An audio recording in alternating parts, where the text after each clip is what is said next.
All right, it's time with a little Nashville news with my good buddy Rick Russ joining us with the latest country music news. How are you? Y'all sure do drink a lot here. Well, yeah, it's sipping. It's just sipping. I mean, last week, like there were 9 glasses of wine behind me. Yeah, empty glasses. Empty glasses of wine, yeah. And now what is that? Bourbon over there? It was bourbon. It was. Okay. Where are the clowns? They're gone. North Charleston. Yeah, they're having a good time. Hey, tell us about Garth Brooks.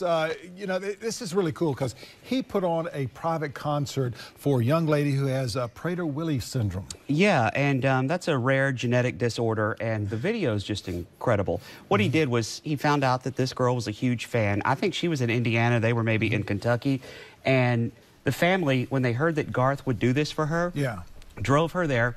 They got invited to, like, the set where they get to watch him warm up. Sure. And then he came down into the stands, and he just sung The River to this girl. And I don't know if we can hear a little bit of it. If not...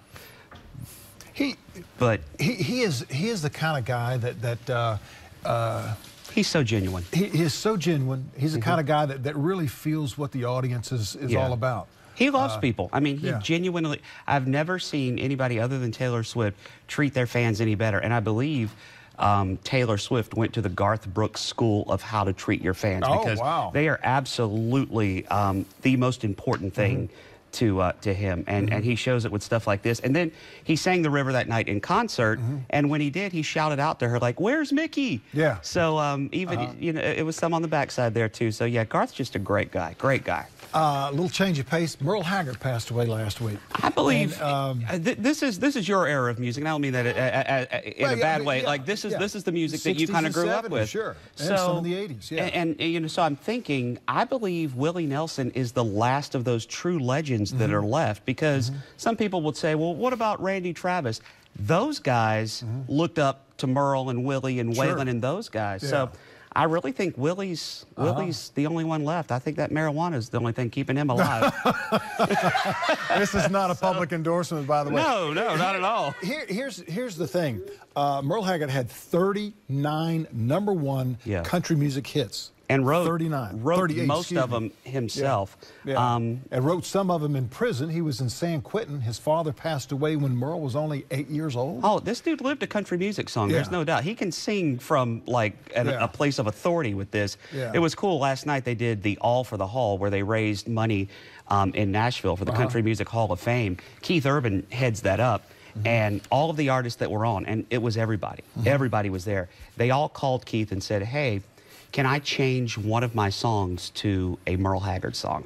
Wow. So it ended up being a Merle Haggard tribute last night in Nashville as they raised money for the Country Music Hall of Fame, which I thought was great. He was laid to rest on Saturday. A lot of folks singing at his private funeral there in California. Funeral. He was buried on his ranch in California. He never moved to Nashville. He always did his stuff from California. He was part of that sound. And Chris Christopherson, Marty Stewart, Connie Smith, his sons all sang at the funeral. He planned out his funeral, so he went on his own terms and died on his birthday. On his birthday? Yeah. Wow, 79 years old.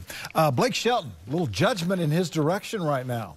It's a good thing. You know, In Touch magazine, they really just see how far they can push the limits and put stuff out there. And they talked about the fact that he had hit rock bottom, that he was in rehab, and all of those things weren't true. Like, he was womanizing in Cancun, not the case. Limo driver for him said, no, we spent most of the time, like, at the hotel lobby just hanging out. Yeah. So he was able to get a district judge to agree to move forward with this defamation lawsuit. So it looks like it's not like he needs the money, but he wants to show them, kind of like Hulk did with that other thing. Sure, that, absolutely. Look, you can't say these things if they aren't true. That's right. And on the complete flip side of thing, he just released a Christian song to Christian radio. Savior's Shadow. That is topping the charts. He tweeted out yesterday that he got the idea, and he knows it's from God, that the line from that song, and woke up in the middle of the night, wrote it down, and now he's gone from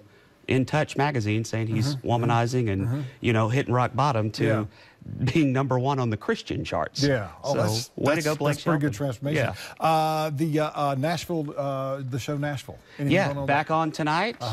The mid-season, season 4 continues. You can see here Juliet walking in. She really misses Glenn. That's her manager. And Glenn walked away from her when she, you know, went through all her drama. but she's devising a plan to be able to get Glenn back tonight. We'll see how that goes. Maddie is continuing to grow closer with this kid, Cash. Deacon's upset about it, wanting to know what his true motives are. And the exes will be back in tonight, too, and drama going on with them. And also Will, the gay cowboy, is going to get back with Kevin tonight. Cool. We got 5 seconds left. Southern Music Food Fest. You guys are giving away tickets on your show? More tickets this afternoon and every day this week. And we'll see you on Saturday and Sunday out on Daniel Island at the Southern Ground Music and Food Festival with Zach Brown Band. You got that right. Thank you, Rick. Appreciate it. Thank you for being here. Much more coming up on Low Country Live in just a moment. Stay with us.